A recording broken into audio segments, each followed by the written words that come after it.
시청자 여러분 안녕하십니까? 임소희입니다. 안녕하십니까? 노준영입니다.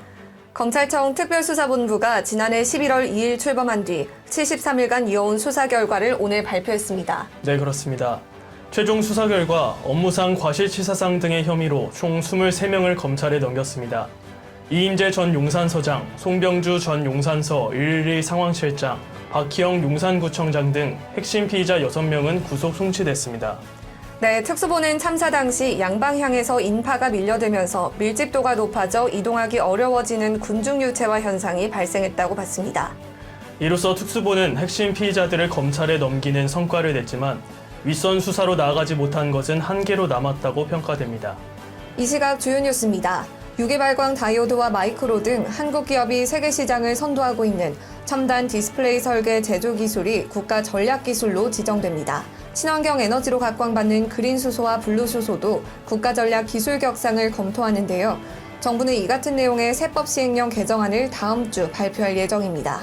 정부가 일제강제동원 피해자 배상 판결 문제를 풀기 위한 해법으로 행정안전부 산하 강제동원 피해자 지원재단을 통한 제3자 변제를 공식화했습니다.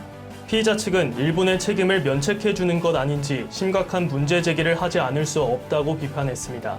한국은행 금융통화위원회가 13일 기준금리를 결정하는 통화정책방향회의에서 기준금리를 0.25%포인트 인상했습니다. 이는 금통위가 사상 처음으로 7차례 연속 기준금리를 인상한 겁니다. 2012년 현대중공업 근로자 10명이 사측을 상대로 제기한 6,300억 원 규모 통상임금 소송의 강제 조정 결정안이 확정됐습니다. 대표 소송에서 조정안이 확정됨에 따라 현대중공업은 근로자 3만여 명에게 미지급 법정수당 등 6,300억 원을 지급해야 합니다. 물가 고공행진으로 외식 물가도 크게 올랐습니다. 점심값이 치솟는 런치플레이션 현상이 이어지고 있는 가운데 직장인들 사이에선 점심값으로 10,000원도 부족하다는 푸념이 나오고 있습니다. 김성태 전 회장과 양선길 회장이 국내 송환 거부 소송을 포기하고 귀국 의사를 밝힌 것으로 전해졌습니다. 다만 태국 현지에서 긴급 여권 발급에 차질을 빚으면서 빨라야 주말 이후에나 입국할 것이라는 전망이 나오고 있습니다. 금요일까지 제주와 남부 지역에 많은 비가 내릴 예정입니다. 예상 강수량은 제주 산지 250mm로 예상되는데요. 주말에 강원과 중부 내륙을 중심으로 폭설도 예보돼 안전사고가 발생하지 않도록 주의를 기울이셔야겠습니다. 미국의 작년 12월 소비자 물가지수가 전년 동기 대비 6.5% 오르며 미국의 인플레이션 압력이 꾸준히 감소하고 있는 것으로 나타났습니다. 특히 이번 6.5% 상승은 지난 2021년 10월 이후 14개월 만에 가장 낮은 상승률입니다. 준영 씨는 혹시 무소유의 행복을 느낀 적 있으신가요? 무소유요? 네네. 저는 풀소유하고 싶습니다. 물론 풀소유도 좋지만 일용할 양식만으로도 만족하는 무소유의 행복이 있습니다. 돈과 권력, 명예 또한 진정한 무소유의 행복을 깨달은 사람만이 그 값어치를 제대로 활용하여 사회에 공헌하는 삶의 이치를 실현시킬 수 있습니다. 네, 맞습니다.